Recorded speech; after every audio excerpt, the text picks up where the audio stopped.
Hello everyone. In this video, we will discuss about the testimonial evidence and physical evidence. Okay, तो चलिए start करते हैं। Article 20 के बारे में आप सबको मालूम है। Okay, article 20 talks about three clauses. Article 20 में तीन क्लोज है, 1, 2, 3। इस पैसेज में हम एक एक करके तीनों क्लोजेस को देखेंगे किसमें क्या लिखा हुआ है। तो सबसे पहले देखते हैं द फर्स्ट क्लोज और in article 20। It first clause prohibits retroactive criminal legislation, यानी ऐसी क्रिमिनल लॉज जो बैक डेट से अप्लाई हों। आर्टिकल 20 क्लॉज वन उनको रोकता है। क्रिमिनल लॉ कभी भी कोई भी लॉ इनेक्ट होगी तो बैक डेट से अप्लाई नहीं होगी, हमेशा एक प्रोस्पेक्टिव फ्यूचर डेट से ही अप्लाई होगी। ठीक है। A person can not be convicted for an offence which was not an offence at the time eight which it was committed. तो ये फंडामेंटल रूल है क्रिमिनल लॉ का कि जिस अगर किसी पर्सन ने किसी दिन ऑफेंस किया है, और सपोज करो कोई ऑफेंस तो नहीं बोलेंगे अभी, आज सपोज करो कोई डेट है 1/1/2001 और आज के दिन कोई एक्ट ऑफेंस नहीं है, और बाद में लेजिस्लेशन आ जाए 1/1/2002 को कि जो 1/1/2001 को एक्ट हुई थी that was a criminal offence, उसको डिक्लेयर कर दे, तो that person won't be guilty under this law because criminal law don't apply retroactively और रिट्रोस्पेक्टिवली। ओके। तो सेकंड प्रोविजन क्या बोलता है, second protection in article 20। No person shall be prosecuted and punished for the same offence more than once. ये mind में रखिएगा। Prosecuted and punished लिखा हुआ है यहाँ पे। प्रोसिक्यूटेड एंड पनिश्ड यानी किसी एक ऑफेंस के लिए आप किसी भी पर्सन को एक से ज्यादा बार उसको प्रोसिक्यूशन और पनिशमेंट फेस नहीं करवा सकते। थर्ड गारंटी जो तीसरी क्लोज 3 की बात करता है आर्टिकल 20 में, against self incrimination. Self incrimination का मतलब है कि कोई भी पर्सन अपने अगेंस्ट एविडेंस देने के लिए बाउंड नहीं है। ठीक है। Compelling a person to be a witness against herself, ये जो फंडा है कि किसी को आप कंपेल करें अपने खिलाफ एविडेंस देने के लिए, आर्टिकल 20 क्लोज 3 इस पे रोक लगाता है, उसको प्रोहिबिट करता है। 1961 कथी कालू ओघाड़, ये एक बड़ी लैंडमार्क जजमेंट है ऑनरेबल सुप्रीम कोर्ट की। The Supreme Court held that prohibition against compelling a person to be a witness against herself related to, herself लिखा है। हर सेल्फ का मतलब ये नहीं कि ओनली फीमेल, हर सेल्फ और हिमसेल्फ क्रिमिनल लॉ में एक ही बात है। क्रिमिनल लॉ में him implies her, her implies him also. तो अगर कोई, ये जो प्रोटेक्शन क्लोज 3 की अवेलेबल है, no one can be compelled to be a witness against himself. यहाँ पे विटनेस की बात करेंगे तो वो एविडेंस देंगे कोर्ट में। एविडेंस दो तरह के यहाँ पे कोर्ट ने बोले 1961 की जजमेंट में कथीकलू उघाड़ी में। कौन कौन से जो दो एविडेंस बोले, एक एविडेंस नंबर 1 टेस्टिमोनियल एविडेंस, और दूसरा बोला physical evidence, this is number 2 physical evidence. ठीक है। तो टेस्टिमोनियल एविडेंस कौन से एविडेंस होते हैं, information based on personal knowledge, यानी खुद की नॉलेज के बेस पे जो इंफॉर्मेशन कोई कोर्ट में देगा तो उसको बोलेंगे हम टेस्टिमोनियल एविडेंस। कोर्ट में जैसे कोई भी ओरल अपना एविडेंस देता है, उसको रिकॉर्ड किया जाता है, तो अपनी इंफॉर्मेशन के बेस पे देता है, उसको बोलेंगे टेस्टिमोनियल एविडेंस। और दूसरा फिजिकल एविडेंस। फिजिकल एविडेंस में क्या आएगा, राइटिंग का सैंपल देना, अपने अंगूठे का निशान देना, थंब इम्प्रेशन देना, ये आएंगे फिजिकल एविडेंस में। तो कथी कलू ओघाड़ जजमेंट में ऑनरेबल सुप्रीम कोर्ट ने क्लियर किया कि जो आर्टिकल 20 क्लोज 3 की प्रोटेक्शन अवेलेबल है, that is protection is available only to testimonial evidence, यानी कि based on personal knowledge no one can be compelled to be a witness against himself, but he can be compelled to give his writing sample, handwriting sample के लिए compel आप कर सकते हैं, और thumb impression के लिए भी आप कंपेल उस किसी को कर सकते हैं। I hope this clears all. Let's go to our next slide. अब नेक्स्ट फिर 2010 में एक और केस आता है, Selvi versus state of Karnataka का केस है यहाँ पे। तो but can all situations neatly fit this distinction, क्या सभी सिचुएशंस के अंदर ये जो फिजिकल और टेस्टिमोनियल एविडेंस वाली बात ऑनरेबल सुप्रीम कोर्ट ने बोली है, क्या वो फिट बैठ सकती है यहाँ पे? क्योंकि नई टेक्नोलॉजी अब आ चुकी है। नई टेक्नोलॉजी में आप जो अब आ चुकी हैं उसमें नार्को टेस्ट काफी कॉमन है। कोई झूठ बोल रहा है या सच बोल रहा है, उसके लिए नार्को एनालिसिस कराया जाता है। अब नार्को एनालिसिस तो इस 1961 की जजमेंट में फिट नहीं बैठेगा कथी कलुआ घाट में। ठीक है। तो उसके अलावा और कौन कौन से टेस्ट हैं नार्को एनालिसिस में? पॉलीग्राफ टेस्ट आ जाएगा एक। दूसरा बीप टेस्ट बोलते हैं शॉर्ट में, ब्रेन इलेक्ट्रिकल एक्टिवेशन प्रोफाइल, इसकी कंप्लीट फुल फॉर्म हो जाएगी। नार्को एनालिसिस में आप कौन सी ड्रग का इस्तेमाल करते हैं, ये एग्जाम में क्वेश्चन बहुत बार आया हुआ है, आगे भी आ सकता है। सोडियम पेंटाथोल लिखा हुआ है यहाँ पे। सोडियम, कहीं कहीं पे सोडियम पेंटोथेल भी लिखा होता है। Let me right it here, sodium PENTOTHAL। Exam में मैंने सोडियम पेंटोथेल भी लिखा देखा है। तो ऐसा नहीं होगा कि आपको दोनों ऑप्शन में दिए हुए हैं, दोनों में एक ही दिया होगा, या तो पेंटोथेल या पेंटाथोल, तो उसी हिसाब से टिक मार्क आपका हो जाएगा। कि conscious control over mind is absent during this narco analysis. आप जो भी सोचते हैं अपने माइंड से सोच के बोलते हैं तो उसकी बात अलग है। अनकॉन्शियस या सब कॉन्शियस माइंड से आप कोई बात बोलते हैं तो वो कितनी बात सही है कितनी बात झूठी है कोई कह नहीं सकता उस चीज को। द अदर, उसके अलावा जो और कौन कौन से टेस्ट जो है जो फिजियोलॉजिकल रेस्पॉन्स को और ब्रेन एक्टिविटी को मेजर करते हैं। ठीक है। ये आपके बीप टेस्ट और पॉलीग्राफ टेस्ट की बात करता है।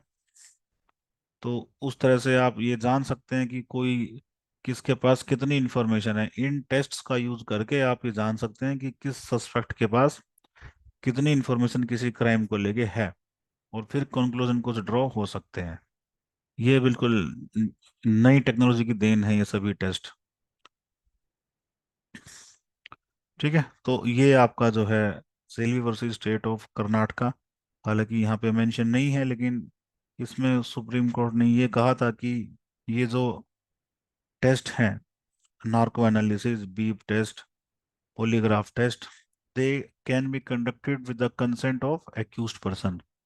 एक्यूज्ड पर्सन के कंसेंट से आप चाहें तो इन टेस्ट को कंडक्ट कर सकते हैं। ठीक है। ओके, नेक्स्ट चलते हैं। तो ये आपके सामने एक क्वेश्चन आ गया है, देखें। 1.1, Mahmood Kaskar resided in the city of Mumbai, Mumbai city में रहता है, and was long suspected of having committed several offences, और ये इस पे शक था कि इसने काफी ऑफेंस किए हुए होंगे, कर रहा होगा। इंक्लूडिंग कौन कौन से, जिसमें से एक स्मगलिंग का भी ऑफेंस यहाँ पे है जिसपे पुलिस को शक है कि वो करता है। Kaskar came across a police check post on the road on 15 दिसंबर 2019। 15 दिसंबर 2019 को खासकर एक चेक पोस्ट के सामने से गुजर रहा था, तो उसको डर लगा, एंड अफ्रेड, उसको लगा कि कहीं पुलिस उसको पकड़ ना ले, क्योंकि उसके पास उसके गाड़ी में छिपा हुआ था कुछ कॉन्ट्राबैंड, इलीगल आइटम कुछ उसके गाड़ी में छिपा था।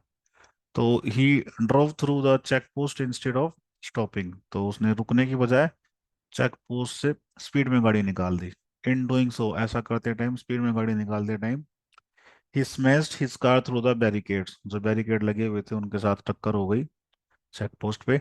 And a piece from the barricades flew a few feet away, और एक छोटा टुकड़ा बैरिकेड्स का कुछ फीट दूर जाके गिरा, और एक पुलिसमैन को उससे इंजरी हो गई। इंजर्ड है पुलिसमैन, जो भी चेक पोस्ट पे पुलिसमैन खड़े थे उनमें से किसी एक को इंजरी हो गई।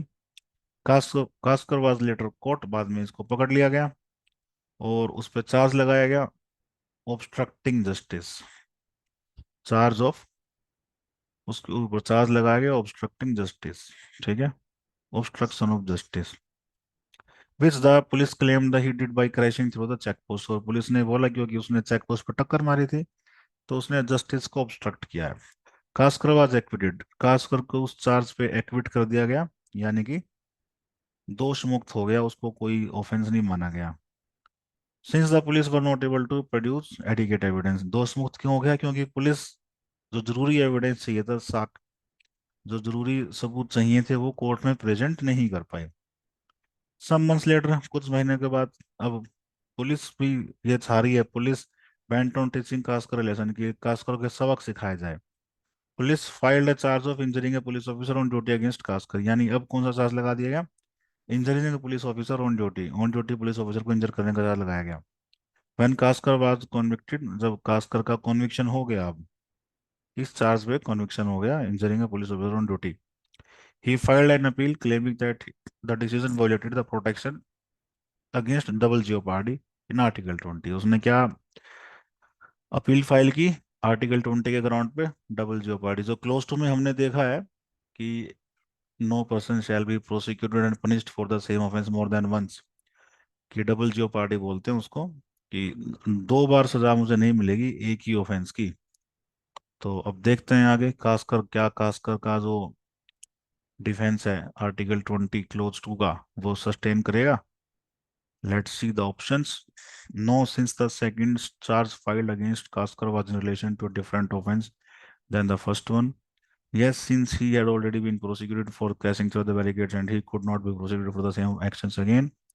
Yes, since he had already been acquitted the first time charges were filed against him. No, since he has long suspected of having committed several offenses. इनमें से कौन सा बेस्ट लगता है आपको? क्या खासकर खासकर का जो डिफेंस है वो सस्टेन नहीं करेगा, क्योंकि जो सेकंड चार्ज लगाया गया है वो डिफरेंट ऑफेंस का है पहले वाले से।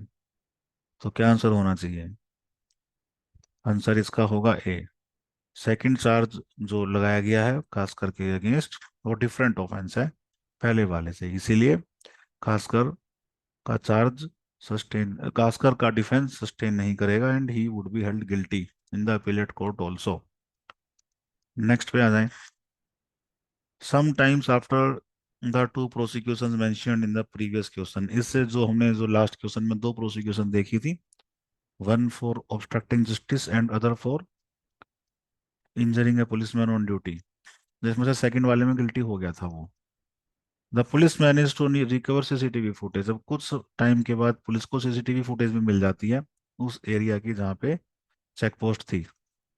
And filed fresh charge of obstructing justice against Kaskar for cracking through check post, अब पुलिस एक फ्रेश चार्ज फाइल करती है, क्योंकि अब एविडेंस उनके सामने, एविडेंस आ गया, सीसीटीवी फुटेज आ गए, पहले हमने देखा उनके पास कोई एविडेंस था नहीं, इसलिए कास्कर बच के निकल गया था। चार्ज क्या लगाया गया? ऑब्स्ट्रक्टिंग जस्टिस, वही जो पहले लगाया गया था against Kaskar for crashing through the check post. They claim that CCTV footage would help them win the case this time. Kaskar claim that this fresh third trial, अभी थर्ड थर्ड ट्रायल हो गया है, violates his protection against double jeopardy. Will he succeed? अब कास्कर का कहना है कि ये जो तीसरा ट्रायल हो रहा है ये डबल जियोपार्डी की प्रोटेक्शन मुझे अवेलेबल है। तो क्या कास्कर का डिफेंस कोर्ट मानेगा? ऑप्शन है यहाँ पे, यस, कोर्ट मान लेगा, बिकॉज कास्कर सिटीजन है और आर्टिकल 20 प्रोटेक्शन अवेलेबल है, या नो, क्योंकि police police were able to bring fresh evidence, अब पुलिस के पास एविडेंस आ चुका है, इसलिए Kaskar should be held guilty, उसका एविडेंस कोर्ट नहीं मानेगा। या फिर yes, since he had already been prosecuted for the offence of obstructing justice and was acquitted, या फिर डिफेंस माना जाएगा, या फिर नो। तो बताएं क्या आंसर होगा? देखते हैं D, he was prosecuted but not punished for the same offence in the first trial. अब देखिए जो आर्टिकल 20 क्लोज टू आपका बोलता है, no person shall be prosecuted and punished for the same offence more than once, तो यहाँ पे prosecuted and punished लिखा है, प्रोसिक्यूटेड एंड पनिश्ड। मैं एक सेकंड दिखाऊं आपको, देखिए यहाँ पे, no person shall be prosecuted and punished for the same offence more than once, यानी प्रोसिक्यूशन तो होना ही चाहिए और साथ में पनिशमेंट भी यहाँ पे मिलनी चाहिए। ठीक है, दोनों चीजें, both conditions should be conjoint, conjoint है ये, कॉन्करेंट है, एक साथ होनी चाहिए, एक साथ होनी चाहिए ये, एक है दूसरी नहीं है, प्रोसिक्यूशन है पनिशमेंट नहीं है, तो फिर क्लोज टू अप्लाई नहीं होगा, वहां पे तो प्रोसिक्यूशन है बट एक्विटल है बाद में। ठीक है, तो इसीलिए यहाँ पे जो कास्कर का डिफेंस है वो माना नहीं जाएगा।